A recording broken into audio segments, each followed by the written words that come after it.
Good morning, New York City!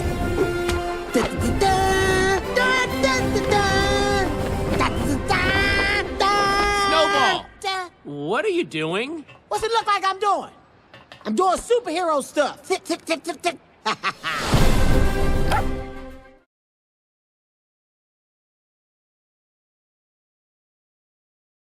Snowball, what are you up to in Secret Life of Pets 2? He said, more of the same, except this time I'm doing it from a place of love. You know, Snowball was a villain in part 1. So he's basically referring to him being in a household, having a loving family, and given the opportunity to love what he loves the most, which is being a superhero. That's why he's dressed up as Captain Snowball. Talk about Snowball's relationship with his human. Oh man, that's a great conversation. The best thing about Snowball's relationship is that it's something that was missing. It's a void that got filled. When he was a villain, he was so tough because he put on this facade that people with those owners don't know nothing about being a real pet in this world of flush pets. It was a world that was difficult and dangerous, and you guys are all spoiled. Look at you. You don't know nothing about life. And what happens is he got a hug. He received an emotion. And that emotion broke him down because you got to see that when he had his owner, he was attached. He was attached. And when that owner let go and he was lost, it was something that he just never really got over. And what Molly does is she puts him in a position where he can get over it. He can change. He's happy again. He's smiling again. And I think that's a great message for everybody. We all need love. We all need happiness. Absolutely.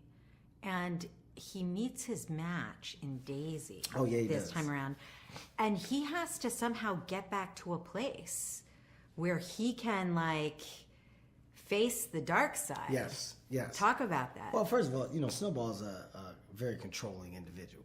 Snowball wants to do it his way because his way is always the right way. And when you come across an individual that's the same almost within the will and want to do, sometimes you realize that your way isn't the right way.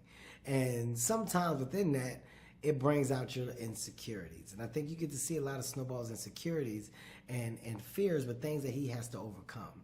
And he does it, of course, with the help of another individual, and that's Daisy, and just her words and her approach to how she handles and attacks certain situations. And Snowball is faced with a couple moments in this film where you see him get over some big moments of what could be considered to be fair. That's what that fight with that little monkey is all about. If you really look at that fight is a lot deeper than what people think it is. That monkey has been terrorizing him and giving him a problem, and he finally said, all right, I am sick of it. It's me and you, and I'm going to finish this right now. That's a big deal. And when he wins that battle, that's a triumphant moment for Snowball because he's a superhero, and superheroes win. That's what you got to see Snowball do there. Love it. Why are people crazy about their pets? I think they're crazy about their pets because a love received from a pet is a different level of love. It's just different. It's something that can't be defined. It's something that you have and you share with whatever animal you have, and nobody else can come in between that. It's just unconditional. So you know that and you feel that and you want that, You want that, and there's a communication. There's a high level of communication between any human and their pet. That's such a great thing. From what your animal understands about you, what to do, not to do, how to maneuver around you, how not to, what they get in trouble for versus what they don't. They know it based off of comfort. So everything that you do is being watched, is being honed in on. And those animals become very special animals because of the love that they receive from us, vice versa.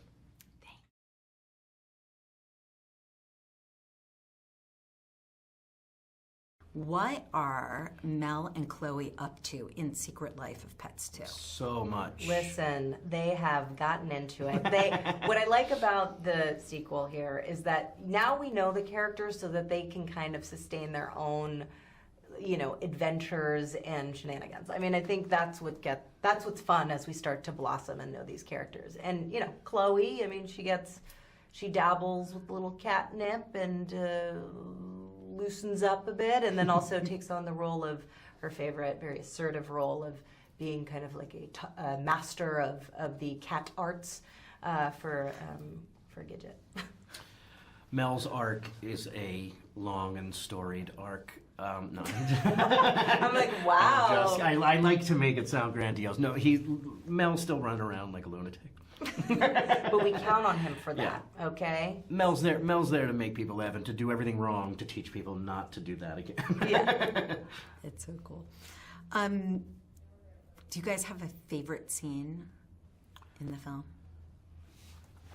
I do. Okay. Well, I have an affinity for Pickles, the new character Pickles. Yeah. He's really kind of adorable. I feel like he could be like Mel's. I feel like maybe Chloe and Mel had Pickles somewhere. somebody had. Sorry, No, Illumination. No, it's fine. They're like, just cut. Yeah, I like Pickles a lot. Although Pops being the Yes. babysitter for a bunch of little puppies Is is really- maybe the best choice. Is a really world. special place in my heart. But also, I mean, I liked being loose and kind of under the influence scene's on pretty catnip. That was really fun because usually when I come to work to be Chloe, it's always so measured and sort of in control, So I like when she kind of loses her mind. That was fun. She's having fun. Yeah, That's for sure. Yeah, she needs she's on to her own lose time. it. Yes, on her own time. Why do you think people are so crazy about their pets? As a pet owner, I was gonna say I have like a different. Yeah. If you had asked me this during the first movie, I'd have been like, the pets, they're great. But like now, I think after doing interviews with you and being a parent, it is very aware to me that having a pet is practicing being a parent. Absolutely. And I don't think that dawned on me until this junket. Yeah, I think, because I've been really toting this idea that like having a pet is the first feeling you get as a sort of parent. And so you are accountable for this little person, this little thing, this little living, breathing entity. And that's a transformative experience, especially like, you say you're fresh out of college and you it starts maybe as a fish and then maybe you graduate to having, a lizard or you, get a dog or a cat or whatever it is, but you're responsible for those little animals and they can't speak. So you are their advocate. And that is a powerful experience. What I also thought was just amazing was just the transformation for the pets in our film by the introduction of little humans. I mean, talk about that. Well, yeah, I mean, we're both parents of young kiddos, and I think that, I do have a dog. I have a dog now, and I had my girl Margaret, who for 15 years, this pit bull. She was like my best friend. She saw me through more chapters of my life than any boyfriend or even my husband, and she was with me for all of that, and through successes, through failures. And she got old, and then I got pregnant, and it was like, I'm like emotional thinking about it, but it was really, it was like Margaret finally met my baby, and then she sort of like passed away, and it was kind of like, you're good now. It was like it's really profound, and I feel like it's just a huge part of my life, and I really relate to it. So especially with this movie, it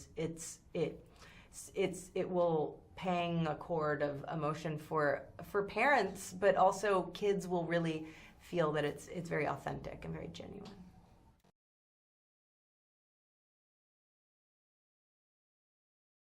Wow. So Max is in a different place this time around. Yeah, I mean, I think if anything, he starts off the movie more wound up and anxious than he was in the last, and then he goes through this kind of pretty profound journey and kind of evolves as a neurotic, if you will. And Gidget, man, so she takes taking care of Max's toy very seriously. Of course. But it's really an opportunity for growth for her. Can you talk about that? Yeah, sure. I mean, Gidget is 100% earnest and just pure raw energy and dedication to whatever she sets her mind to or connects her heart to. And she uses all of the best parts of herself to become a new version of herself and find Max's toy. That's awesome. Without giving anything away. I don't, Definitely. How does the introduction of little humans impact our pets in the film? I mean, for Max, it's definitely another thing to worry about, both existentially and in reality. This little baby that he loves, that he sees the world as nothing but danger and monsters, but also wants to, see the kid be happy. So it's that push-pull for him, And also, how about just like for the mom? Like, how does Max's relationship, because mom has always been a really important, person to Max, and how does it impact? Well, I mean, he's not at the top of the hugging and kissing heap, as it were. So, there's that kind of competitiveness to deal with a little bit. Yeah. Do you have a favorite scene in the film? I mean, I really, really love the sequence where Gidget gets training and goes to sort of boot camp with Chloe the cat. That's a great scene. In order to find out the secrets of feline expression and movement. I think that is so funny, and I loved performing it. And I just could really watch it endlessly. Even though I know it's my voice, I don't remember that when I'm watching it. I think it's comedy gold. I like when Max first goes to the farm because it's clear sky and fresh air, and then everything is terrifying. All the stuff that should be fun and cuddly about the farm is attacking him and running at him, and it's hilarious to see him realize that he's left the city and gotten into even bigger danger. Totally. Yeah. Whoever thought it would be a turkey? Mm-hmm. I did. They're scary. That's what everybody Yeah. says. Everybody just has a bad word to say about the turkey these days. Mm-hmm. Why are people so crazy about their pets? I mean, there's the theory that your pet is, you sort of project a lot of yourself onto your pet, but I also think that, there's just unconditional love between pets and their human companions. And I think that because pets have so many emotions but no voice, we want to make sure that they're doing okay, Yeah, you want to really try to think. It gets you outside of yourself and makes you empathize and think about what this creature who doesn't have a voice might be feeling and might need help with.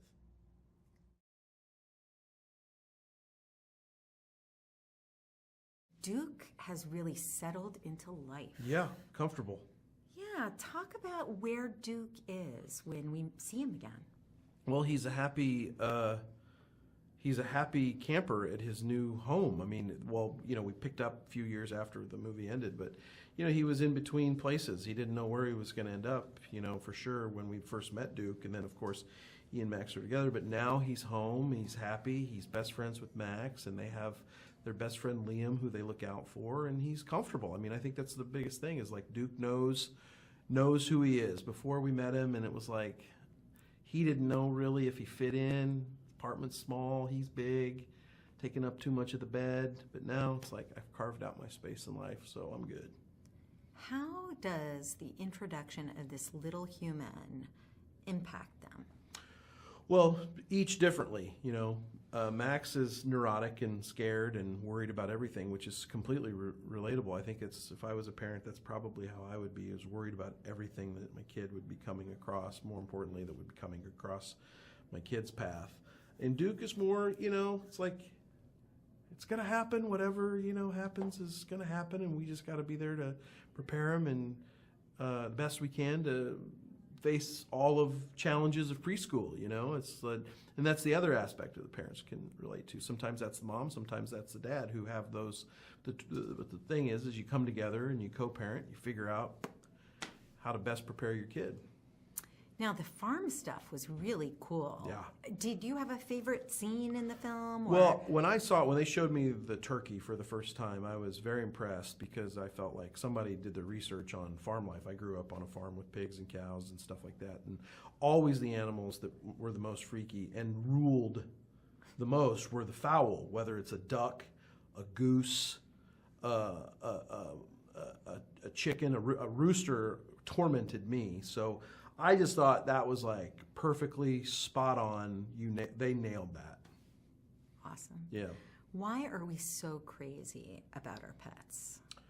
Well, because they're just pure joy and pure happiness. And, there's no complications with your relationship with your dog. I mean, the worst thing that may happen is you come home and your dog, like, did something like peed or maybe chewed up a shoe or something like that. That's if you haven't trained your animal well enough. But the truth is, your dog never disappoints you, lets you down, never says they'll pick you up from the airport and then doesn't show up. Humans do that, right? So there's no complication involved. It's all good times for the most part. And anything that a dog does or a cat does that like upsets you, it's, it's forgettable. You don't remember it. So we love our animals for that reason. Now, the adventures seem very different this time around. Right. It just seems like a completely different... It's bigger. Yeah. How is this so different from the first? Well, it's just bigger stakes. It's a lot more going on. You got the 3 stories going on, which is a lot happening with Kevin and their antics and ours and everything else. It's just like there's a tremendous amount. And I always say, the movie takes, it's like that click to the top of the hill of a roller coaster. And then once you get there, it's like, whoom, down we go. And this movie feels like just a steeper, faster roller coaster than the first one. And it's also, in my opinion, has more heart. Like, I think people are going to walk away. I mean, the end of the first one, singing just, lovely day, and all the people are coming home with their pets. Beautiful, beautiful moment. But the way this one ends is, just a real sweet send up to our relationship with animals.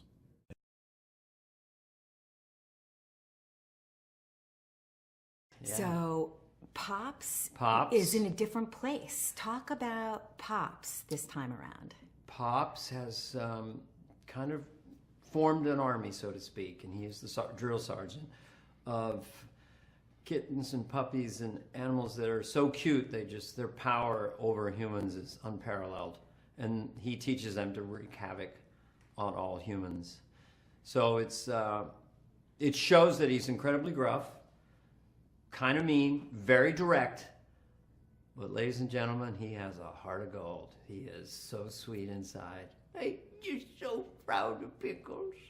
So from nobody cares to that. So it's got a wide range this time.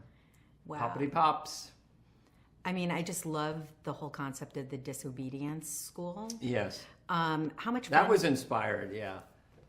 Yeah. I was going to say, how much fun was that for you? Total fun. I mean, it was just gave me a lot of fun things to play off of. And, seeing it, you're doing it in the booth and you're sort of imagining all these incredibly cute little puppies. And so to see it is like a whole nother thing. So it's a great juxtaposition to have the super gruff guy with incredibly cute puppies. Perfect disobedience school. Now, we see a real change in terms of the humans in their lives. We see more humans, though maybe not so much more with Pops. No. But Pops doesn't like them. No, but I mean, how do the animals kind of deal with their humans in this film? I don't know. I mean, in the first film, they just sort of left. The whole idea is the humans are gone, and then they will play. But I like the story arc with Harrison Ford. That was very cool. That was just fun to hear his voice animated, and it's cool to be in a movie with Harrison Ford. Yeah. Yeah, I thought that was a really nice theme with Max. The idea of just fear and standing up for yourself. It's got everything, folks. I can't tell you. I would get a ticket. Why are I'm people hard selling the movie? Why are people crazy about their pets?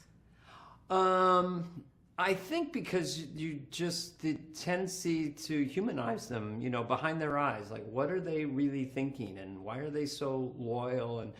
And our cat Ginger stayed up. It was a judgment call. The family moved to L.A. and Ginger stayed up at our house in Marin County, and we had a house sitter and this and that.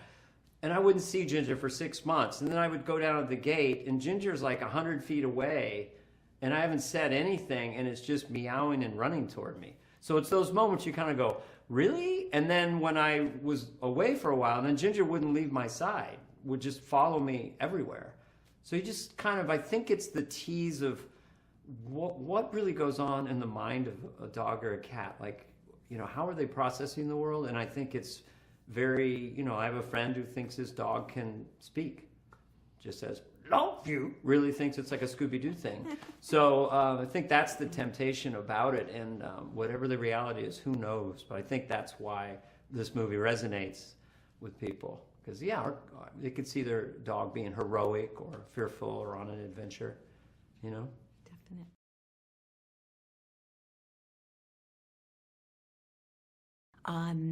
Our pets are in a very different place this time around. Talk about the new adventures for our pets. Well, you know, we wanted to do something that was, you know, different from the first film. And so what we started talking about very early on was introducing children. And so particularly for Max and Duke, you know, this idea that they've got the perfect life and, oh my gosh, here comes a baby. And which happens in real life. You know, people have a pet and they love the heck out of it. And then a baby comes, and the pet's like, what happened to me? You know, so really taking that as our launch point for the movie. So it just felt like it was new territory, you know, something that the audience would find very relatable. And then, you know, for Snowball, he was a bad guy, sort of, in the first film. Like, okay, let's flip that and make him the hero, even though he's a bit of a deluded hero in his own mind, because he thinks he's wearing superhero pajamas, that he's a superhero. So kind of finding these ideas like that would take these characters and push them into new territory. And how about Norman? What do we find Norman doing this time around? Yeah, well, Norman has gotten out of the building. He still isn't home. So we see him running around. He's working with Max, riding in an RC car. So I like to think that Norman's still lost, but now he's doing it in style. That's awesome. Do you have a favorite scene in the film? I love the end of the movie. You know, that was something that very early on I sort of had pictured, and what I like about it is that, you know, it sort of reinforces this theme, and I hope that people, probably mostly parents, but kids too, you know, feel something when they see that scene, and it's sort of, you know, this kind of little bit of emotional journey that we take them through. Now, what is it about pets that keeps us in the here and now? Because they are so demanding, and they stay in the present. Yeah, I think that's a good question. You know, because sometimes when you have a dog, and let's say if you're trying to go on vacation, and you know, it can be quite an effort to figure out who's going to watch the dog, who's going to, you know, how it's a lot of work actually that you've voluntarily signed up for. But I guess it's that, you know, there's such they add such richness to life that any sort of, in my view, that any sort of hassle that comes with, you know, taking care of them is easily, you know, mitigated. So it's just like, my wife always says, like, when she gets up in the morning, it's like Christmas morning, because the dog is so happy to see her. Literally, it's just overnight. How can that not sort of add something to your life, just that feeling, and giving back love to that creature? And people get pretty crazy about their pets. Is that why it was just like the perfect premise for this franchise? I think that's an element. I do think, you know, when we first started talking about it, well, some of my concerns were about, well, gosh, there's been a lot of great dog and cat movies. You know, some of the early Disney films, Lady and the Tramp, 101 Dalmatians. But there hasn't been anything in a while. Hadn't been anything in a while. And so when I started really thinking about it, it's just what you're talking about. I do think that since those films were made, the perception of owning a pet and what people do has changed. And a lot of that has to do with social media, I think, sort of sharing. And there's other aspects too, like, the culture of rescue centers, which I'm sure they were around when I was younger, but it just wasn't the same kind of like, hey, do the right thing, adopt a pet in need, that kind of stuff. So there was a lot of things, because in the first film, when Katie comes home, Duke is a rescue. So there were things that had changed since those early dog and cat films that felt like there was rich material that the audience would really relate to.